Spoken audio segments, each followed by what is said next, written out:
Kamusta, tropang kalapatids? Ako si Mac ng Maclone Brothers. For today's video, mga tropang kalapatids, pawalan na natin si Bihag. Number 5 na ba yun? Si Negro na item, yung bihag natin, mga tropa. Nirecover muna natin. Nakita nyo naman yung unang huli ni Marlon. Napaka durog ng droppings. Ngayon, ay bagong linis pala. Napakaganda na, pang jolly na yung mga droppings siya. Kaya, ito na yung panahon para pawalan natin. Dapat kahapon dahil okay na rin siya. Kaso, buong maghapon umuulan. Kaya ngayong umaga natin siya pakakawalan para mahaba-haba yung oras niya na makauwi sa loop niya. Tapos papakita ko rin sa inyo kung paano namin ginagawa o pinapagaling yung mga nagkakaroon ng sakit dito sa Maclone Brothers Loop. Kaya kung gusto nyo makita yung mga yan, please keep on watching.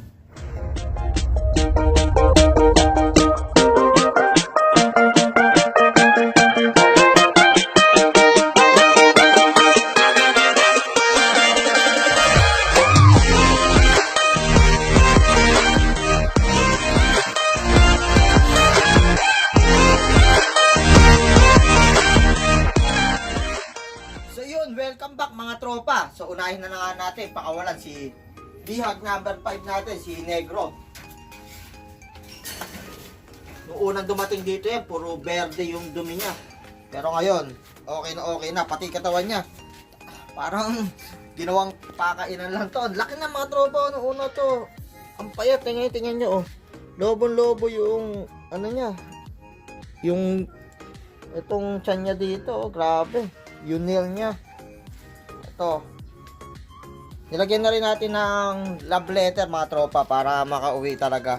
May text tayo. Ayan yan. TCR ano to. Yan. Hindi na masyado pinakita. Kasi nilagay ko na yung tape kasi pahirapan pa pag hapon nagbablog saka natin ilalagay. O nga pala, update dun sa bihag dati natin, yung red check mga tropa, pinawalan din natin. Nahuli yun sa Norsagaray naman nung nirelease natin dito. Diba, nilagyan din natin love letter, kaya na-PM tayo nung nakahuli. Yun, subscribers din natin, shoutout sa iyo. Pinapost na lang natin sa kanya nun, para, kasi, mukhang di na uwi talaga sa may-ari, kasi nagpahuli din sa iba eh. Pumasok din kusa sa loob niya eh. So, wala talaga yung stock bird siguro yon. Eto naman, galing karera, kaya siguro malaki chance na ito makauwi. Lalo na, napaganda natin yung katawan niya. At na-recover natin sa pagiging stress niya. So punta tayo sa bukid, doon ulit natin sila pakawalan mga tropa. Yun, welcome back mga tropa. Nandito na tayo sa bukid kung saan tayo nagre-release talaga. Yan, para open na open. Papansin nyo mga tropa, ano na, magka-alas 10 na ata o alas 10. Kasi kanina medyo makulimlim pa yung ulap, baka umulan, abutan pa ng ulan. Kaya sinigurado na natin na medyo mainit-init, mas kakayanin naman to. Marami nagsasabi Tarlac to. Siguro nga sa Tarlac to, South Race. Ayan, kaya nabihag natin, tukod sa loop natin. Ngayon, papakawalan na natin. Gandang ibon mga tropa oh. Mukhang imported talaga. Si Negro. Ayan, pangalan natin sa kanya, Negro. Ayan, pawalan na natin si Negro. Ayan. Yan ako mga tropa. Ayan, bikot. Kala ko pa South yun kung sakaling dumire-diretso siya kasi norte ang uwian niya pa Tarlac. Yan, sana makauwi. Kaya sana PM tayo na may-ari na nakauwi sa kanya yung ibon niya. Kung di man yung may-ari, sana i-PM tayo na makahuli para mas mahanap natin yung totoong may-ari. So yun, balik tayo sa breeders area natin. Yun, welcome back ulit. Nandito na ulit tayo sa breeders area natin. Sana makauwi yung si Negro. Namamalat-malat ako si Negro na nabihag natin. 3 days siguro sa atin yun mga tropa o magti 3 days. Magti 3 days siguro kasi hapon ni Marlon na huli yun gabi. Yun, sana makauwi sa may-ari. Nirecover natin yan. Napakaganda ng katawan. Nakita nyo yung release natin. Ang baba ng lipad sa pagkabusog niya mga tropa. Kaya may chance ay umuwi dahil mahaba-haba pa yung oras niya ngayong araw para makauwi sa tunay na may-ari. So paano nga ba namin ginagamot yung mga may sakit nating ibon, yung mga naka-PUI natin, yung mga pigeons under investigation natin. So ganito ginagawa natin, yan, naka-isolate sila isa-isa. Kahit pare-pareho sakit nila mga tropa, magkakahiwalay yan.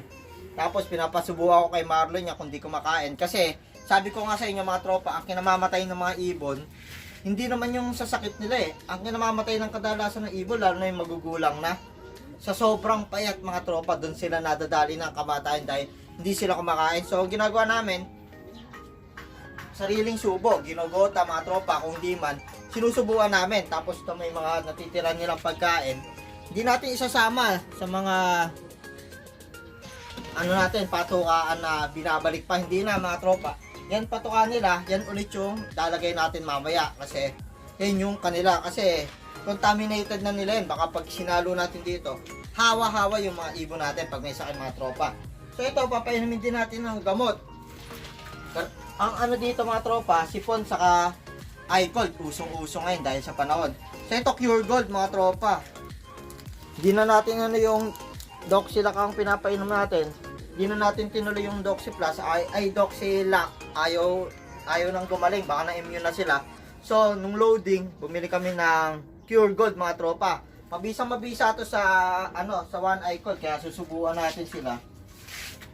Yan mga tropa. Pero ito, gumaganda na yung droppings. Ayan, nakita nyo. Bagong linis lang, pero may droppings na maganda. Pero magayong mata. So, dire-diretso lang natin ng subo. Sa mga tropa, ito, susubuan natin ng Cure Gold. Ayan.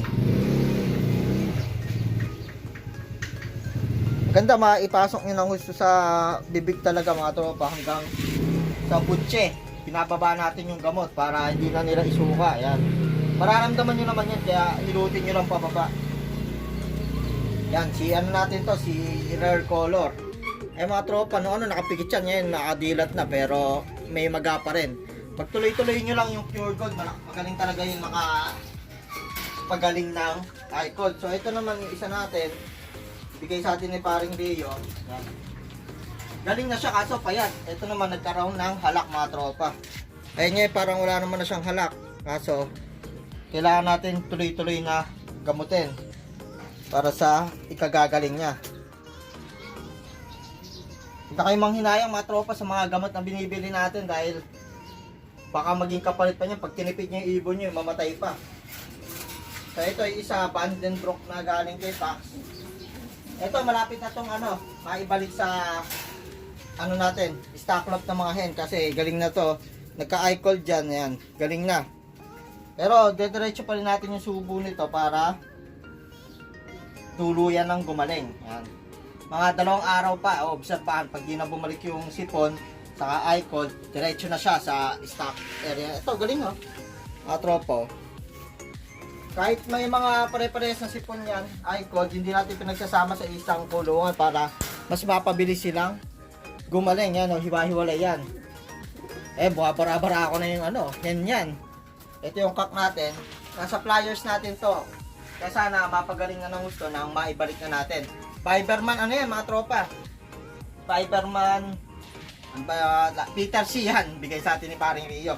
So hindi lang yan, pati ito, Vitamin E with Selenium. Alam nyo na to kung para saan, sa hindi nagsisimilya mga tropang kalapatids.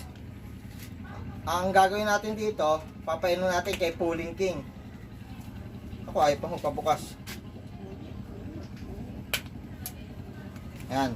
Kay Pulling King naman, saka sa isa natin sa tatay nung ETL Naga Champion, yung bindid natin nung nakaraan. Yan, para mapagsimilya pa natin sila. Vitamin E with Selenium ang natin. Yan, nagbebenta kami nito mga tropa, 120 lang, ganito, 30 ml, PM lang pagka gusto nyo. Yan. Mga 3 drops mga tropa, yan. Pagka kailangan nyo, PM lang kayo. Tinta tayo niyan, pati amino acid, saka probiotics at antibiotic. Yan, para sa matatandang ibon. So ito mga tropa, yung isa rin, dahil sabi ni paring Ellis, medyo sumablay na to ng similya. Pero nagsisimilya paminsan-minsan, minsan hindi. So, para sigurado tayo na makapagpalabas pa, dadamay natin yan ng pag-inom. Para maglabas pa ng mga winner. Kasi producer to mga tropa Kaya kailangan papaglabas pa natin, parang si Pulling King. So yan mga tropa. Yan. Napakawalan na natin si Negrong Bihag. Tapos Yan, napakita ko sa inyo kung paano namin ginagamot yung may sakit. Tandaan nyo tropa, mahalaga na sinusubuan sila ng pagkain. Pagka medyo ayaw matunawan, bigyan nyo ng ideal. Okay, yung mga... Ito, pinanggogota na yung mga tropa. Integra 1000, yung durog na durog. Para mas madaling makatunaw sa kanila, damihan nyo yung tubig. Kung wala kayo niyan, pwedeng dog food mga tropa. Mga 10 piraso pwede na sa kanila. Basta may laman yung tiyan nila para mas ma-absorb nila yung gamot na binibigay natin. So yun lang yung update ko ngayon mga tropang kalapatid. Sana ma-PM tayo ng may-ari nung negro na yun na makauwi sa kanya.